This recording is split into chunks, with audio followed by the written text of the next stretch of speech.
Como que surgiu a Bíblia, professor? Bom, primeiro, são duas Bíblias, na verdade. Uma Bíblia judaica, que é o Antigo Testamento, e uma Bíblia cristã, muito mais recente, que é onde está a história de Jesus. Tá. Já de cara, os judeus não acreditam na segunda parte, no Novo Testamento. Os judeus acreditam no Antigo Testamento. Eles têm uma divisão própria, né? Divide ali, por exemplo, a Torá, que são os livros mais que contam a história de Abraão, de Isaac e Jacó, que são os patriarcas. Uhum. Tem os livros dos profetas, né? Livros de profecias, livros históricos, né? Como, por exemplo, Samuel e Crônicas. Esses livros são vários livros, escritos por vários autores diferentes, em épocas diferentes. Eles foram escritos... hoje, a maior parte dos estudos acadêmicos mais sérios, coloca esses livros aí entre o século X e o século VI, mais ou menos, antes de Cristo. 5, 6 antes de Cristo. Então, no período de 500 anos, eles foram escritos. E fora de ordem, tá? Dá a impressão que o Gênesis, por exemplo, é o mais antigo que o primeiro. Tá tudo fora de ordem. Não tem cronologia ali, não. Não. A gente sabe que o Gênesis, por exemplo, não é o mais antigo, né? A Torá não é o mais antigo. Agora, só deixar claro... que isso é a academia que diz. Isso tem nada a ver com a crença das pessoas. As pessoas continuar crendo, né? A gente não está aqui para criticar a fé de ninguém, né? Mas a Bíblia, além dessa questão de fé, tem essa questão documental. Então ela nos ajuda, por exemplo, a contextualizar a história da Judéia, enfim, toda a história conturbada da Judéia. Há um hiato aí de uns 400 anos entre o fim do Antigo Testamento e o começo do Novo. É o começo do Novo que nos interessa mais aqui, porque é justamente o momento que conta a história de Jesus. Se você ler o Antigo Testamento, você vai ver que, vez por outra, aparece a ideia de um Messias. Eles esperavam um Messias, alguém que ia salvar o povo judeu. Messias vem de Mashiach, né, do hebraico, que significa o escolhido ou ungido. Eles esperavam esse cara. Para o Novo Testamento, esse cara foi Jesus.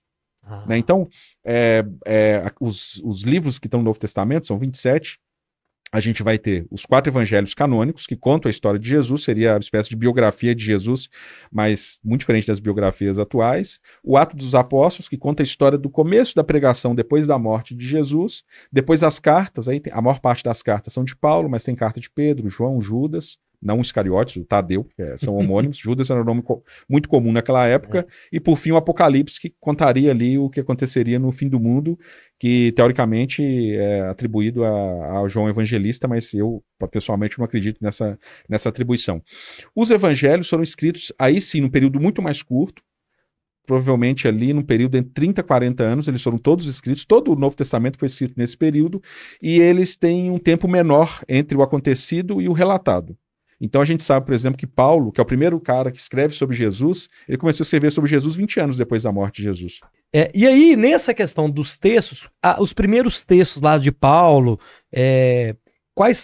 o original não existe, certo? Não. Mas existe a primeira cópia, até que foi descoberta há poucos anos, nesse século nosso aqui, né? Século passado. Os textos eram em grego, como é que era a linguagem, e quem fez a tradução disso até chegar talvez no latim para chegar no português pra gente. Sim, aí é outro problema, porque é igual telefone sem fio. Você traduz aqui, vai traduzindo, retraduzindo. Os textos do Antigo Testamento foram escritos quase todos em hebraico, uma pequena parte em aramaico, que é uma língua irmã do hebraico. A gente não tem nenhum dos originais, mas a gente tem, por exemplo, cópias muito antigas. Entre elas eu posso citar os rolos do Mar Morto, descobertos na década de 1940. Estavam todos guardados numa caverna no sul de Israel. E a gente tem, por exemplo, um livro quase completo do profeta Isaías, que era 1000 anos mais antigo do que o livro que se tinha como mais antigo até então. Né, isso no caso do Antigo Testamento. No Novo Testamento, que nos interessa mais, nós temos pequenos fragmentos. Por exemplo, P62, P64, P52, são os apelidos que a gente dá. São pequenos fragmentos mesmo, desse tamaninho, que os estudiosos conseguem ver que são partes dos evangelhos. A gente tem, por exemplo, fragmentos do final do 1º século, começo do 2º. Também não são originais, mas que já circulavam mais ou menos 20 ou 30 anos depois dos originais. Não chegou a ser um longo telefone sem fio. Então, é bem provável que eles correspondam bem de perto ao que foi escrito originalmente, porque era muito pouco tempo ali entre uma coisa e outra. Lembrando que quase todos eram judeus, e os judeus tinham um cuidado muito grande de cópia e recópia. Isso é uma tradição muito profunda de copiar certinho, porque para eles é sagrado. Sim. E já era pergaminho? De que era feito isso? Como é que... Tinha várias coisas. Podia ser em papiro, que é um tipo de papel egípcio. Pode ser feito também em couro de ovelha, que é o velino, né? Agora tem uma curiosidade, todos os romanos e os judeus, todo mundo do mundo antigo usava aqueles rolos. Então você ia desenrolando os rolos, Isso. né? Os cristãos tiveram uma ideia fantástica, era cortar os rolos e fazer o livro brochura.